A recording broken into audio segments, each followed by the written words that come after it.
ஆரம்பிக்கலாங்களா? சியான் விக்ரம் நடித்து வீர தீர சூரன் பாகம் 2 படத்தின் ட்ரெய்லர் வெளியிடப்பட்டது.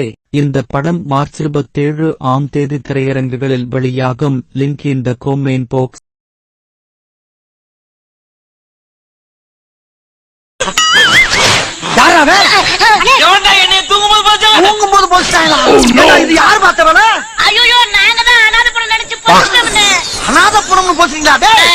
தகவல் சொல்ல வந்தவன்டா என்கிட்ட சொல்லிட்டு தானே படுத்தாவே. நல்ல வேலைங்க எரிச்சிருப்பீங்களா?